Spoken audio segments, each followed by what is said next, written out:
Let It Be is regarded as the 12th and final album that was released by the English rock band known as the Beatles. The album was released on the 8th of May, 1970, which is almost a month after the group's breakup alongside a movie of the same name. The project was an idea by Paul McCartney to bring life to a group again that was already drifting apart. Also, the band needed to put out an album and make some money, so they had to release Let It Be. What were the ups and downs of the new documentary that talked about the Let It Be session? Stay tuned to find out. The album topped the charts in several countries, but it was also received with critical responses which were unfavorable in general, and as a result, the album is often regarded as one of the most controversial rock albums in history. English author Barry Miles wrote in the Beatles' diary that the sessions were a disaster, that they were still exhausted from the marathon the Beatles sessions they had the previous year, with Paul bossing George around and George moody and resentful. It got to the point that John would not even go to the bathroom without Yoko at his side.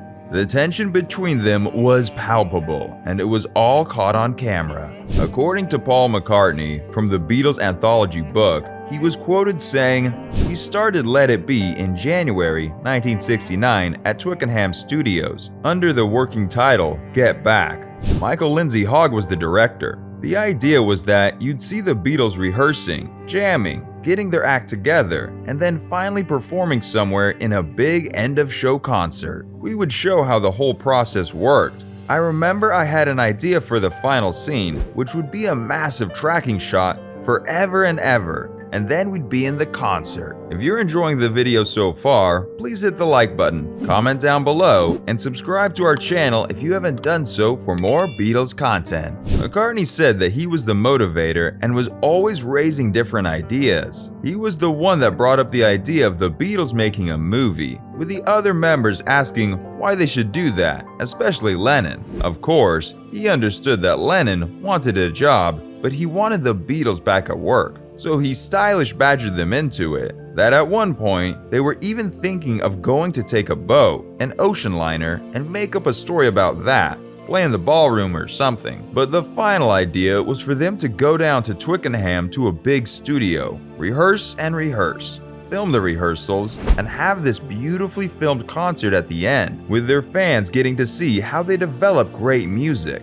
Unfortunately, everyone was starting to get angry and frustrated at that time and was not so keen to do it. He also went further to say that it was in the middle of all of that, the group started to break up, and as such, it became the film of the breakup. He and John had a lot of tense comments on the film, which looking back, he thought was really good. Paul said that, on a normal note, nobody wants to wash their dirty linen in public, but they got an Oscar for the music, and that it was his only Oscar, so he had no choice but to amaze his friends with it. During the Beatles' Let It Be sessions, which took several days, it was quite challenging for them all, because of the riff that was already driving them all to the edges, with John Lennon and Paul McCartney always getting on the nerves of each other. At a point, they almost fought during the sessions, but despite the conflict and tensions that plagued the sessions, they were able to rally together and cooked up good music. John Lennon was quoted in classic rock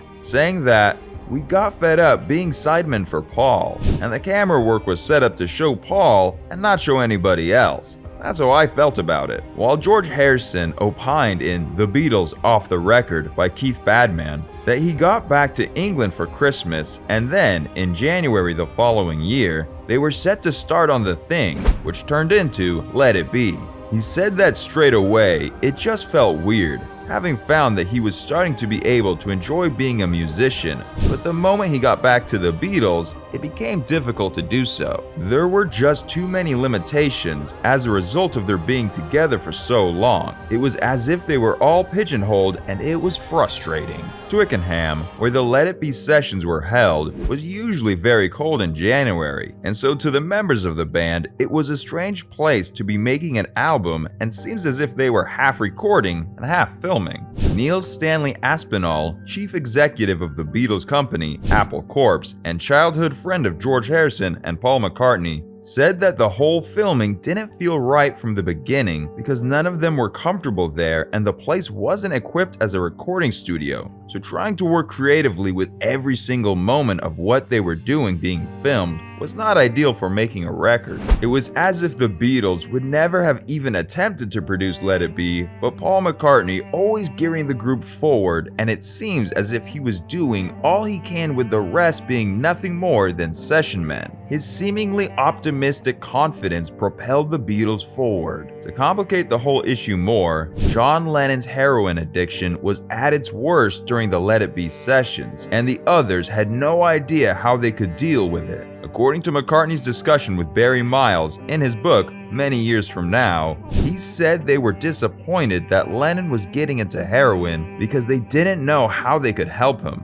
They only hoped it wouldn't go too far. George Harrison would later say in an interview that, "It's like hard work to do it. I don't want to work, really.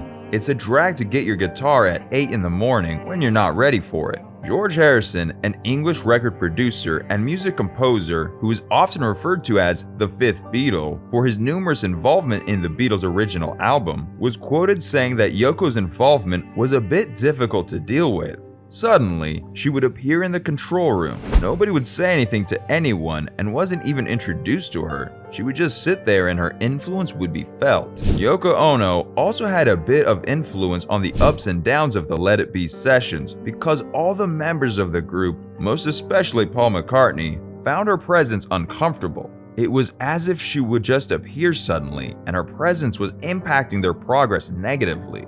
In the beginning, it was originally agreed that Let It Be would be a live recording, but instead, they ended up performing it in the studio, and none of them was happy with it. It was a troubled time for the Beatles, and when everyone would later listen to it, they didn't really like it, and didn't really want to put it out.